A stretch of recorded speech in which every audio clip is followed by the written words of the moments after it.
निरूप मथुरांगतः। गोपों को गोकुल की रक्षा के लिए उन्होंने लगा दिया कि देखो गोकुल में कोई उपद्रव न होने पाए, ध्यान रखना।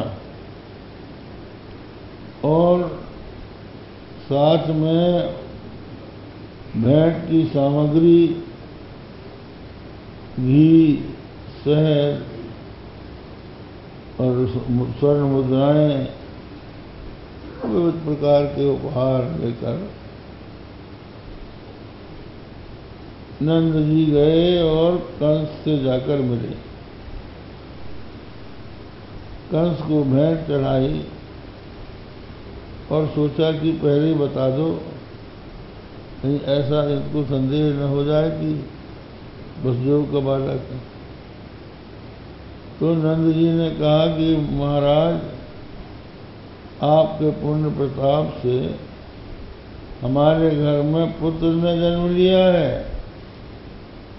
भीतर से जल गया। जो दुष्ट होते हैं वो दूसरों की का भला सुन नहीं सकते। उनको दूसरों का दुख सुनकर ही आनंद आता है। दूसरों का सुख देख के उनको दुख होता है।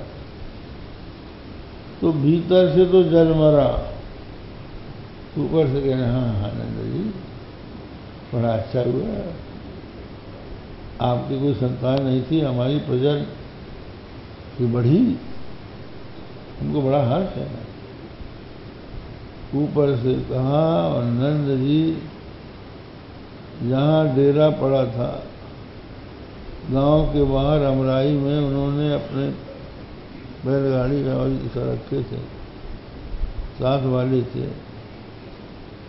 नंद जी कंस से मिलकर वहां आए।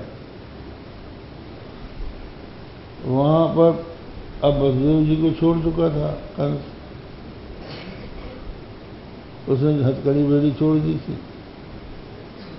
उनको पता लगा, वो देख के आए थे, भगवान श्री कृष्ण को वहां गोकुल में रख के आए थे।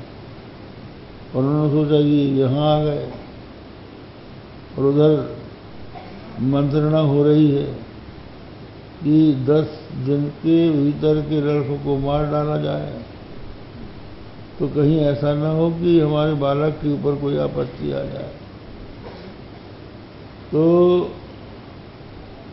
नंद जी से मिलने के लिए वसुदेव जी गए।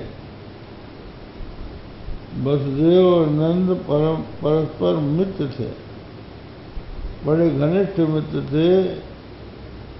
वसुदेव जी को देखते ही नंद जी ऐसे खड़े हो गए जैसे शरीर में प्राण आने पर शरीर खड़ा हो जाता है। दोनों एक दूसरे के गले मिले, एक दूसरे से कुशल प्रश्न करने लगे।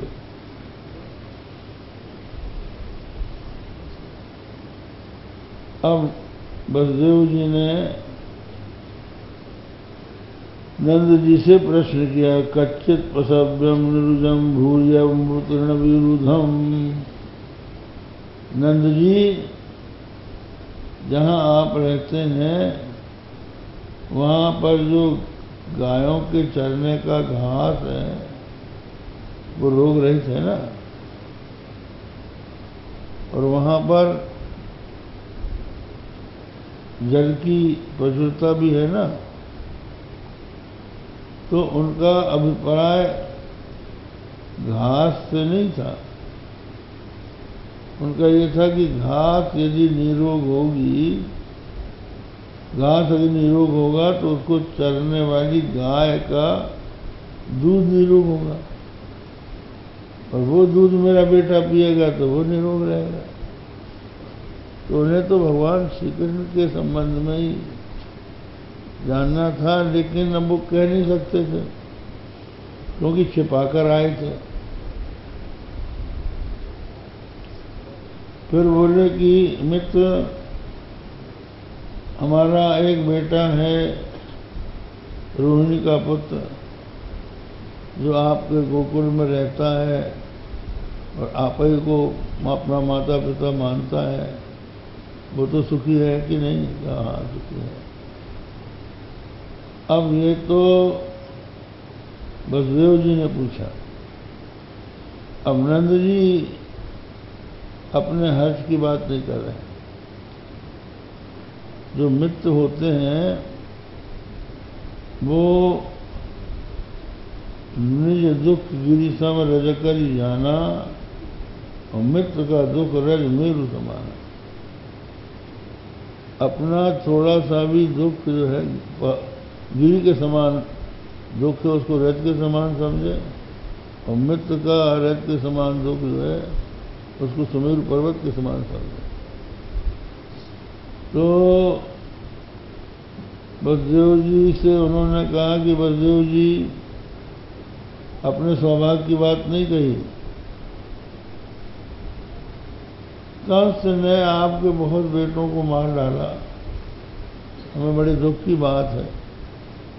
ये सुना है कि एक कन्या बची थी, वो कन्या मरी तो नहीं, लेकिन वो भी दिवंगता आकाश में चली गई। ये सब प्रारब्ध का खेल है वसुदेव जी। संसार में जैसा भाग्य होता है वैसे ही होता है। तो नंद जी ने ये सब जब कहना प्रारंभ कर दिया तो वसुदेव जी को चिंता हुई कि कहीं वहाँ उपद्रव न हो गया हो, और ये यहाँ बातें में हमको उलझाए हुए हैं। तो उन्होंने कहा कि देखिए नंद जी, आपने वार्षिक कर कंस को दे दिया, हम लोगों की आपस में भेंट भी हो गई। नेहत थेयम बहुतिथम संतुत्पातास्त गोकुले। आपको यहाँ पर अधिक समय नहीं रुकना चाहिए, गोकुल में बड़े उत्पात हो रहे हैं। तो नंद जी ने तत्काल अपने बैलों को गाड़ी में जोता और बैठ चले गोकुल की ओर। सोचने लगे कि ये वसुदेव ऋषि हो गया, जरूर कुछ गड़बड़ होगी। तो भगवान हरि की शरण में गए कि हे प्रभु, जैसे आपने बुढ़ापे में हमको बेटा दिया है वैसे उसकी रक्षा करना। इधर मंत्रिमंडल की बैठक हुई और नंद ने बताया कि हमारे घर पुत्र ने जन्म लिया है। तो कंस ने पूतना को बुलाया और बड़े आदर से अपने पास बैठा लिया। जो स्वार्थी लोग होते हैं, काम सिद्ध करना हो तो बड़ा आदर देते हैं, बड़े प्रेम से बात करते हैं कि जैसे बड़े हितैषी हैं, और काम निकल जाने के बाद पहचानते तक नहीं कि तुमको हो कौन। तो पूतना को पास में बैठा के कहा कि बहन पूतना, तो हमारा एक काम करोगी? कहा भैया तेरे लिए जान दे दूंगी, काम की बात करता है, बात तो बता तो काम क्या है। का काम और कुछ नहीं है, छोटा सा है। अभी नंद आया था, उसने कहा कि मेरे घर में पुत्र हुआ है।